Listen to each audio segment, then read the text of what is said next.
Jackson Radio Show.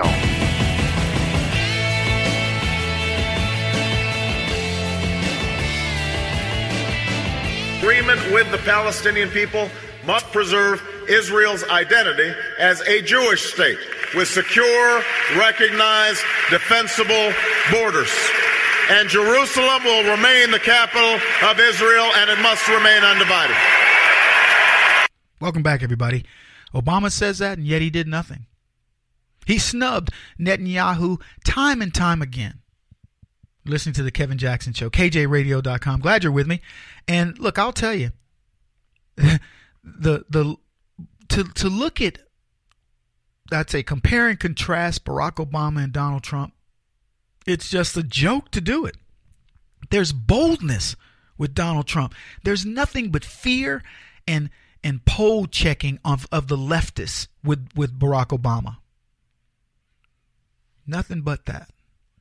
A friend of mine was telling me a wealthy friend of his who knew Chicago politics very well, was big in with the unions and made his business with the unions, said in 2008 that America would be crazy to elect this guy that he knew who was intrinsic to the unions and really working the system. And he said his name is Barack Obama, and he said he was dangerous. The guy has passed away since. But he was intrinsic to the Chicago unions. And I don't know exactly what his business was, but, you know, he wasn't exactly the cleanest guy on the planet. But he said, let me tell you something. You want to know a dirty guy? Is this guy coming up in Chicago politics. His name is Barack Obama. This was before Obama declared to be president. Donald Trump, bold. What did he say he was going to do? He said he's going to wipe ISIS off the face of the earth. You hearing much about ISIS? Yeah, they taking credit for a lot. I know they're scheming. Remember when I told you Donald Trump went to Saudi Arabia, he gets his $350 billion package for military.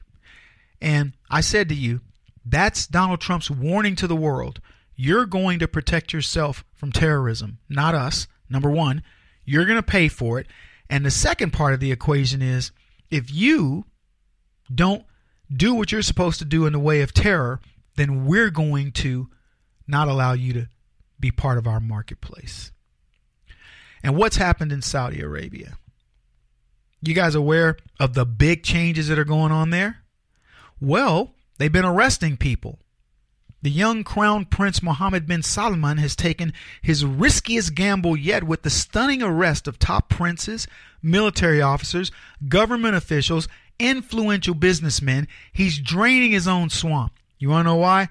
Because those guys have been sponsors of terror. They've been undermining the Saudi government, working with Iran. You hearing a whole lot about Iran? You will be. Trust me, it's on the list.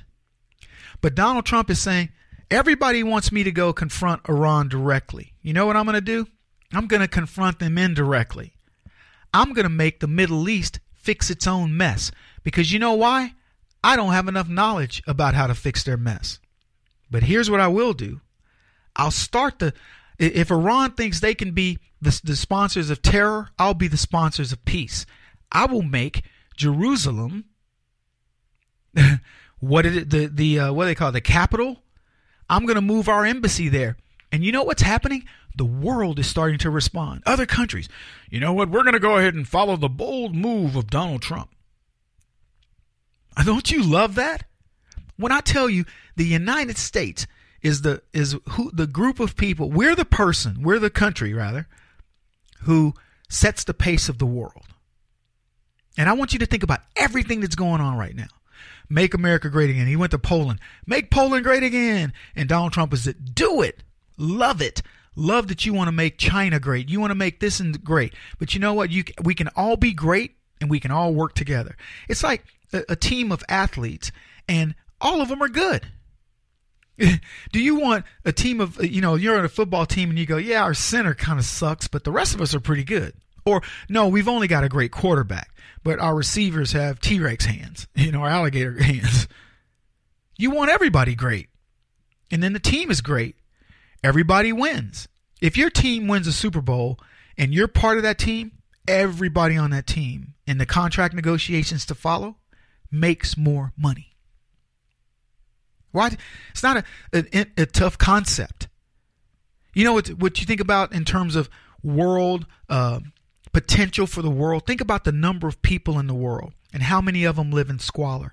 But what they could be if they were all productive, if they all wanted, new clothes, if they all wanted the goods and services, and we were trading all over the world, and every country in Africa had manufacturing of its products and its services, and they generated electricity for themselves, and their currency was stable, and they had a stable government. Imagine that. Every country, just Africa, the continent of Africa. Imagine that for Central America, where, people are actually shopping at Kohl's or JCPenney or whatever, or they've got their own equivalent, and we're cross-marketing to one another. We have untapped potential in this world that is amazing. Everybody could have a TV if you want that. I mean, I wouldn't. If I lived in Africa, I would be out, in the bush leading safaris every day or doing something like that. Why would I watch TV? I don't need to watch Mutual of Omaha's Wild Kingdom when I got it right there. I'd be on the internet with my own show. Anyway, I want to go back to Saudi Arabia. So the government wants to eliminate corruption. Potential rivals of Prince Mohammed, known as the MBS, the son of King Solomon. And he also wants to usher in a form of democracy. Saudi right now is going, look, we got to bring oil's going away. We got to bring tourism. We got to have people wanting to come here. We have to take a different stance. Bold move by this guy. By the way, the guy he got rid of, one of the princes he arrested, is an anti-Trumper. The guy who took over is a pro-Trump guy. And you don't think this man knows what he's doing? What he did is he took bold leadership and he said, it's my time to do this, and I'm going to follow Donald Trump. I'm going to follow America. I know it makes sense. They said, most stunning in the arrest of 11 princes and 38 officials and businessmen are the detentions of 2 sons of the late King Abdullah. Prince Matib bin Abdullah had headed the powerful National Guard. Prince Turki bin Abdullah was once governor of the capital of Riyadh. The two, both cousins of the crown prince, were considered the favorites of King Abdullah, who ruled until his death in January of 2015, when his half-brother, King Salman, was crowned monarch. I think the biggest takeaway from all of this, folks, is very simple. Donald Trump has changed the face of the Middle East in 2 moves: Jerusalem and what's going on in Saudi Arabia.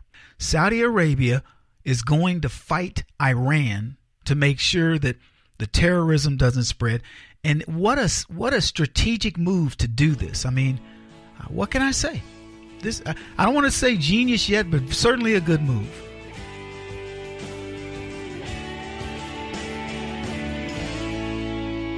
This is the Kevin Jackson Radio Show.